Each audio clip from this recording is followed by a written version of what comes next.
Hit serials இனி டிவிக்கு முன்பே சன் நெக்ஸ்ட் ஆப்ல ஜாலியா எல்லாருக்கும் முன்னாடியே பாருங்க. இப்பவே சன் நெக்ஸ்ட் ஆப்பை டவுன்லோட் பண்ணி சப்ஸ்கிரைப் பண்ணுங்க.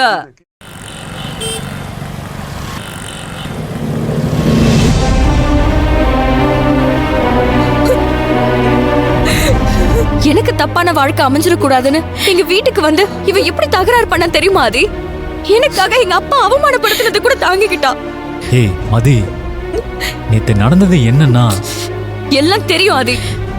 உங்க அம்மா அவங்க அண்ணனுக்கு வாக்கு கொடுத்துட்டாங்கன்னு சொல்றாங்கல்ல, இது ஒண்ணும் புதுசு இல்ல, எல்லார் குடும்பத்திலயும் நடக்கிறதுதான். அதுக்காக மகிழ்ச்சியே மறந்துடுவியா? ஏய் மதி, நீ என்ன இப்ப என்கிட்ட சண்டை போட்டுட்டு இருக்க? விட்டா என்ன வில்லனாக்கிடுவ போல இருக்கே. நான் அம்மா கிட்ட பேசலாம் தான் ட்ரை பண்ணேன். ஆனா நான் சொல்ல வந்ததை புரிஞ்சுக்காம அவங்க பேச ஆரம்பிச்சிட்டாங்க. குழந்தைங்களை கொன்னுட்டு தற்கொலை பண்ணிக்கிற அளவுக்கு போனது நேத்து அவங்க சொல்லிதான் எனக்கே தெரியும். அவங்க சொன்னதை கேட்டதும் நானும் எமோஷன் ஆயிட்டேன் தெரியுமா? அந்த நேரத்தில் எப்படி பேச முடியும்? அதனால்தான் அமைதியா இருந்துட்டேன். அதுக்காக நான் என்னோட மகிழ்ச்சியை மறந்துடுவேன்னு அர்த்தமா?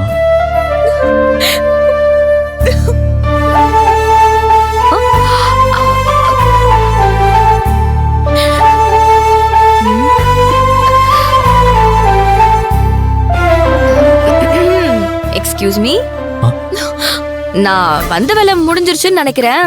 நான் கிளம்பி. மதி நில்லு. பின்ன என்னடி, காலையில இருந்து பொங்கி பொங்கி அழுதுகிட்டே இருக்க. என்னால உன்னை இப்படி பார்க்க முடியல மகிழ். ஆனா ஆதிய பாரு, ரொம்ப தெளிவா இருக்கான். நீ மட்டும் ஏன்டி இப்படி பயப்படுற? என்ன என்ன பண்ண சொல்ற? ஆதியோட அம்மா அவங்க கதைய சொன்னதுக்கு அப்புறம் எனக்கே அது நியாயம் தோண ஆரம்பிச்சிருச்சு. ஓ, அப்படியா விஷயம்? சரி, ஓகே. ஆதி, உங்க அம்மா சொன்னது நியாயம்னு மேடம் சொல்லிட்டாங்க. நீ போய் ஸ்வேதாவை மேரேஜ் பண்ணிக்கோ. அவங்க அப்படி பேசினதை கேட்டு என் மனசே கலங்கி போயிடுச்சு. அப்படி இருக்கும்போது ஆதி என்ன முடிவெடுப்பான்னு பயந்த. போதுமா? மகிழ், நீ என்ன சொல்றன்னு எனக்கு புரியுது. அம்மா சொன்னதை கேட்டு நானும் எமோஷன் ஆயிட்டேன் தான். அதுக்காக ஸ்வேதாவை மேரேஜ் பண்ணிக்கோன்னு அம்மா சொல்றத எப்படி ஏத்துக்க முடியும்?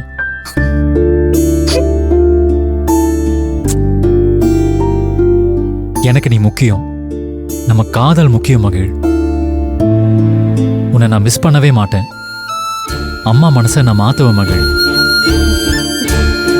ஸ்வேதா எங்க அம்மாவோட அண்ணன் பொண்ணா இருக்கலாம், ஆனா நான் அவங்களோட சொந்த மகன். என் மனசுல ஒருத்தி இருக்கா, அவ நம்ம குடும்பத்துக்கு ஏத்தவன்னு தெரிஞ்சா அவங்க மனசு மாறும் மகிழ். அப்புறம் என்ன, இனிமே இப்படிலாம் ஃபீல் பண்ணக்கூடாது. ஏன்னா இந்த மாதிரி நேரத்துல தான் ரெண்டு பேரும் நிதானமா இருக்கணும். நீங்க ஸ்ட்ராங்கா இருந்தா உங்களை யாராலையுமே பிரிக்க முடியாது.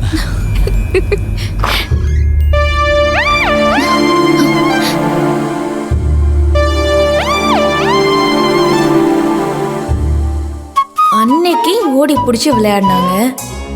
இன்னைக்கு 3 பேரும் சீரியஸா மீட்டிங்ல இருக்காங்க. இவங்களுக்குள்ள ஏதோ கசமுசா நடக்குது. ஆனா அது என்னன்னு தான் புரியல. ஹலோ, கதவை தட்டிட்டு உள்ள வர தெரியாதா? சாரி சார், ஒரு அவசரத்துல உள்ள வந்துட்டேன். என்ன அவசரம்? ஒருத்தர் ஹாஸ்பிட்டலுக்கு வந்து உடம்பு சரியில்லை, என்னை உடனே அட்மிட் பண்ணுங்கன்னு சொல்லி பிரச்சனை பண்ணிட்டு இருக்காரு டாக்டர். யார் அவரு? அது ஒரு சரியான மென்டல் கேஸ் டாக்டர். அப்ப மென்டல் ஹாஸ்பிட்டலுக்கு அனுப்ப வேண்டியதானே? சரி வாங்க, யாருன்னு பாப்போம்.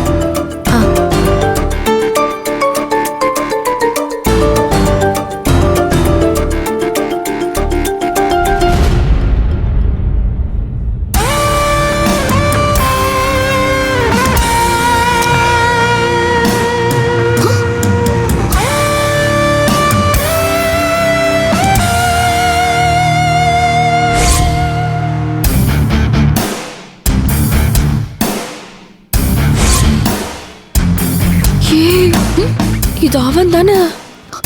அவன் தான் இவன்.